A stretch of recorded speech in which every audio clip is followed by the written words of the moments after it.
You know, the thing is, and it's hard to do, but when you get sick, you gotta make sure you still get yourself some movement, some exercise, something. Plus, Hana needs to go for walks too. Yeah. Oh, my bestie, they took her out last night, yesterday, and fed them and everything, fed her, and so that's been really nice. So I just got to stay in bed, but even so, even in bed, I've been, any chance I get, I make myself walk around, do marching in place, squats, stretch my back, use a big, the big exercise balls and roll over on that. Nothing beats, getting out and moving around. And I know, of course, I got to be careful not to exhaust ourselves, to knock the immune system down. It's a balance. But also, just not doing anything is no good. Even if you're stuck in bed, you got to try to make your body do some movements. Leg lifts, arm circles. I don't care. Flex your hands. Rotate your head around. Movement. And I know it hurts when we're sick because we're aching and we don't want to do any of it. But that's part of what a lot of the viruses do. A lot of different things do to us, They shut us down. They shut your brain down and try to prevent you from moving. Part of it is your body going into stasis for protection. But part of it is also just basically stopping you, and then it's like trying to kill you. So, while you have to be careful about personal exhaustion, and if you can't hydrate, like I was having a hard time because I kept throwing it back up, I just kept hydrating anyway in small amounts, used some antacid. So lucky I preloaded with all the vitamin C I've been doing, and then post-loading also. So that's part of what's helping me get through all this quickly. And also I took rotations of sitting in the sun with my shirt off, my chest and my back exposed for 10 to 15 minutes, a couple times a day. COVID can't survive in the sunshine.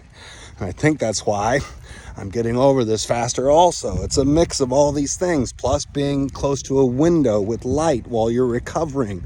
All these things statistically show that it improves people's recovery time if possible. So I know when we're sick, all we want to do is hide away and be in the dark. And somehow that's going to, allow it to be cool enough for us to like sweat it all out at the same time. And for each and every one of us, it's a balance, and I get that.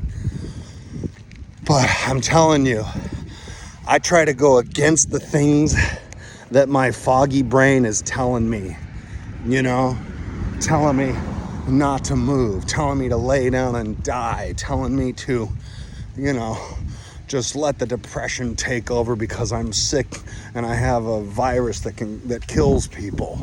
Like, that's a big deal when I'm already have been dealing with SI and so many things for so many years.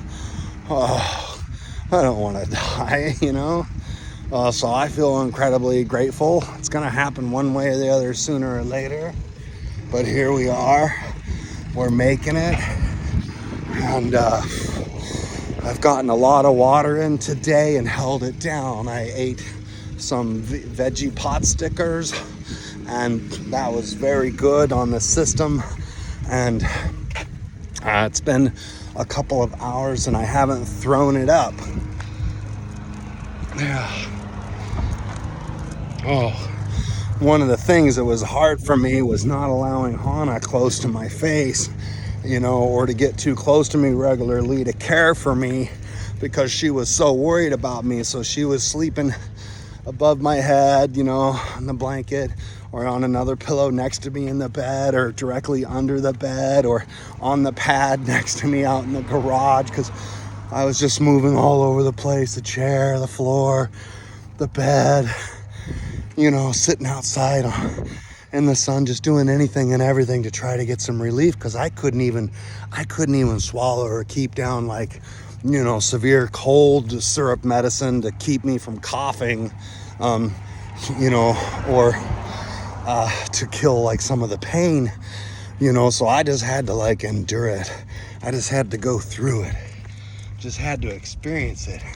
But the thing is, you see, dogs can contact the COVID from us.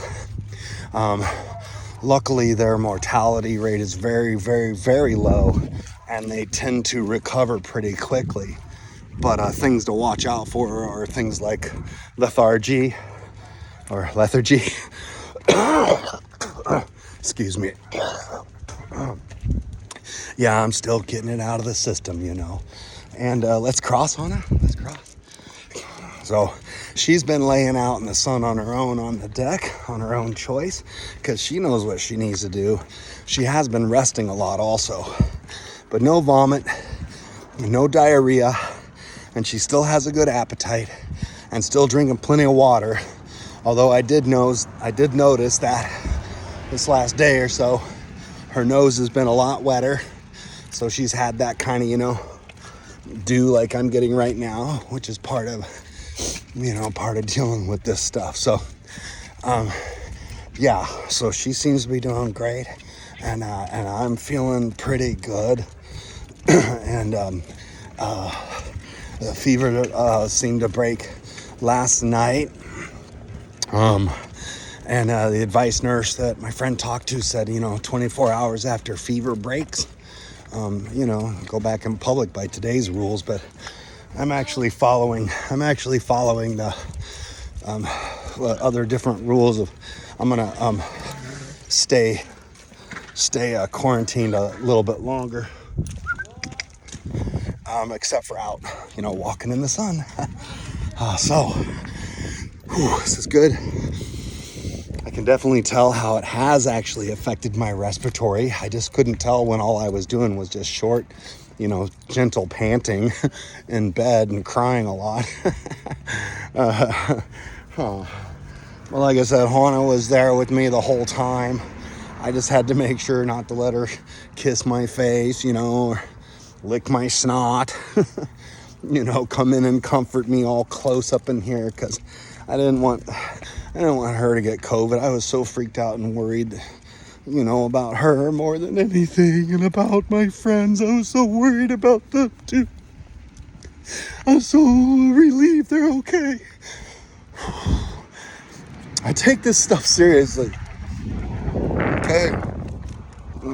COVID is just another variant of many, many, many other different, viruses and biological, all kinds of stuff that's been created, didn't exist or did exist naturally, or was created, And like I said, I spent 27 years, in the military, and 23 serving, and 3.5 or so on inactive, call up. Oh, I gotta clean up on a poo-poo. I'll take a break here in the shade for a second. Oh, Hana, come here, babe. Please don't pull. Anyway, she's excited that we're out walking. I'm a little worn out now. I gotta pick up her doo-doo and walk it back to the house, and then chug some more water, get this sweat going on. One of the things I used to do back when I, at karate club, or when I used to work out a lot, was if I got sick, I'd drink apple cider vinegar raw with lemon and honey and hot water, make special teas out of it, gargle it, elderberry, echinacea, all kinds of stuff. I used to get tonsillitis when I was a kid, like twice a year for, pretty much my whole life until I was 39, and then I had them taken out myself. That's a whole nother story. So I've had a depressed immune system since I was a kid, but it's gotten very robust through my life, I guess, though. I mean, I haven't been sick with a flu for, it seems like a couple of years now. So I feel very fortunate and very lucky to be alive. I feel very fortunate to not have this be just continuing suffering and pain, and to be able to be up and out and getting better and recovering. And You know, one of the best things you could do is make yourself sweat after the fever is gone, because it keeps your that's your body, you know. You get the furnace going and get this stuff out of here. You know. All right, take care, everybody, and please take this stuff seriously. Okay, please take it seriously. All right, see you later. Love ya.